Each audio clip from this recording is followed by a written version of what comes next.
La CNIL a sanctionné le ministère de l'Intérieur pour l'utilisation de drones de surveillance pendant le premier confinement. C'est notre sujet avec Vanessa Bouchara. Bonjour. Bonjour. Alors, vous êtes avocate associée, fondatrice du cabinet Bouchara Avocats. On va étudier cette affaire un peu comme l'on fait devant la cour. On va reprendre d'abord les faits, s'il vous plaît. Quels ont été les faits constatés? Alors, le ministère de l'Intérieur, et plus précisément la préfecture de police de Paris, plusieurs services de gendarmerie, ont utilisé des drones pendant plusieurs périodes, pendant les périodes de confinement, mais aussi pour repérer un certain nombre de lieux, notamment pour faire du repérage en matière de trafic de stupéfiants, pour faire également du suivi de contrôle routier, et dans le cadre de plusieurs missions de sécurité, des drones ont été utilisés par le ministère de l'Intérieur. Alors, et le ministère de l'Intérieur justifie cette utilisation de drones de surveillance dans un cadre tout à fait légal. Exactement. Pour le ministère de l'Intérieur, il ne s'agit pas de traitement de données. On est là pour une opération particulière. On vérifie que les mesures de confinement sont appliquées. On s'attaque à un trafic de stupéfiants. On est là dans le cadre, dans un cadre bien défini. Pour lequel en fait la donnée n'est pas centrale et il ne s'agit pas de traitement de données. Ça a été la principale question qui a opposé la CNIL, mais pas seulement la CNIL, je vous le dirai tout à l'heure également le Conseil d'État, au ministère de l'Intérieur. Donc la CNIL, c'est la Commission nationale informatique et liberté, et elle considère que ces drones de surveillance ont effectué des collectes de données. Exactement. Mais la CNIL, elle est en charge de la protection et de la sauvegarde de nos libertés individuelles. Donc aujourd'hui, les données personnelles, vous le disiez tout à l'heure, sont partout. On est chacun confronté au quotidien à l'utilisation de données personnelles. Et là, qu'on navigue sur un site, qu'on accepte l'utilisation de nos données, et la CNIL, en tant que garante, c'est auto-saisie. Donc, ce qui est intéressant, c'est qu'elle a un droit d'auto-saisine.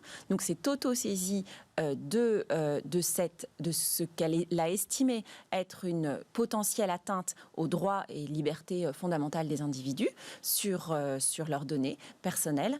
Où est-ce que la CNIL a vu qu'il s'agissait de traitement de données personnelles, là où le ministère de l'Intérieur dit pas du tout? En fait, la CNIL s'est interrogée. Donc, elle a commencé par envoyer une lettre de mise en demeure au ministère de l'Intérieur pour obtenir des explications.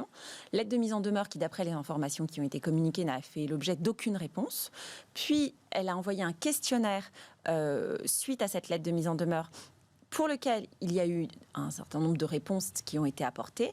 Et ensuite, elle a utilisé son pouvoir de contrôle sur place et elle s'est déplacée pour faire elle-même un test en réalité de vol de drone, pour voir comment les images étaient captées, qu'est-ce qu'on en faisait et comment en pratique étaient utilisés ces drones par le ministère de l'Intérieur. Et alors donc le constat, pour en venir aux faits, en quoi le fait de filmer des scènes qui se passent dans la rue et d'en déduire certaines analyses, en quoi c'est du traitement de données personnelles? Parce que c'est du traitement de données personnelles quand les personnes sont identifiées ou identifiables. Et on estime qu'à partir du moment où les personnes sont reconnaissables, elles sont identifiées. Donc on arrive à faire le lien entre qui elles sont et leur visage, enfin ce qu'on voit d'elles.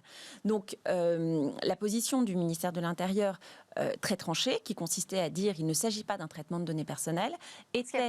Il n'y avait pas de volonté explicite d'identifier les personnes qui étaient filmées. C'est ça. Et donc en fait leur position était à l'inverse de la position qui était assez posée, notamment celle de la CJUE depuis 2014, qui a considéré que l'utilisation ou la captation de l'image, c'est ça, la Cour de justice de l'Union européenne, qui a considéré que la captation de l'image d'une personne était un traitement de données. D'accord. Et cela a été repris par les principes directeurs du Comité européen de protection des données en 2020.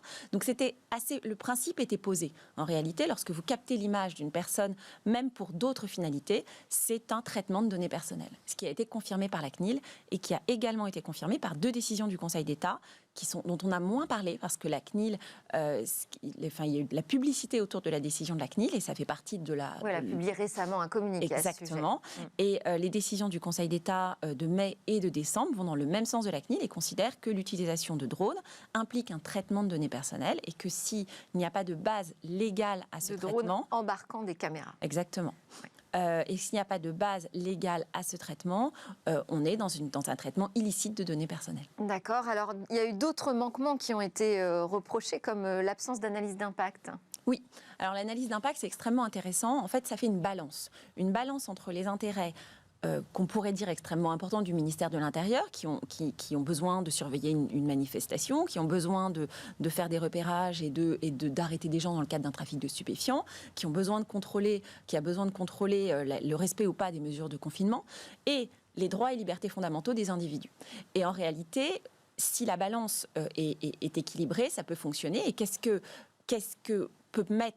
peut mettre dans la balance pour contrebalancer le fait que les images, les données de ces individus soient traitées. Donc, par exemple, on aurait pu, et dans la décision, vous voyez que le ministère de l'Intérieur a essayé de s'expliquer en disant mais on floute les images, mais on aurait pu, dans cette analyse d'impact, expliquer comment on floute les images. On aurait pu aussi expliquer que les individus sont prévenus. Peut-être des messages du drone qui expliquent attention, vous êtes filmés, ces images seront utilisées. Alors, si on surveille des trafics de drogue, c'est un peu compliqué. Non, c'est un peu compliqué. C'est un peu compliqué. Mais c'est vrai que mais des mesures auraient dû être prises pour répondre à ces questions de traitement des données personnelles. Un des commissariats, je crois celui de Cergy-Pontoise, s'était défendu dans le cadre de cette procédure en expliquant qu'ils avaient envoyé des messages vocaux qui disaient « dispersez-vous ». Et ils ont dit « ça, c'est une information préalable ». Non, ce n'est pas une information préalable sur le traitement de données. Et les sanctions, alors? Parce que difficile de sanctionner l'État, non? C'est intéressant. Effectivement, l'État n'est pas sanctionnable en tant que tel, du moins financièrement par la CNIL. La CNIL a simplement le pouvoir d'enjoindre l'État à cesser sans sanction financière et pécuniaire en face. Et la CNIL a également le pouvoir de publier la décision. Et c'est la raison pour laquelle la publication de décision a l'impact que voulait la CNIL, à savoir une communication assez large autour du sujet et en fait tempérer un peu les ardeurs de l'État et de l'utilisation de drones à grande échelle sans cadre particulier. Voilà, donc toute la question, c'est de trouver le bon cadre pour la suite. Et ça pose peut-être, on peut faire un parallèle avec l'utilisation des caméras de surveillance. Exactement. L'utilisation des caméras de surveillance se développe de plus en plus. Pour l'instant, la CNIL n'est pas du tout favorable. On a des villes comme Nice qui ont mis en place des tests. Et ce qui est intéressant, c'est quand vous voyez les tests qui ont été faits à Nice, ils se sont assurés du consentement du consentement des personnes dont l'image était reprise, donc en faisant un test à petite échelle. C'était pour un festival.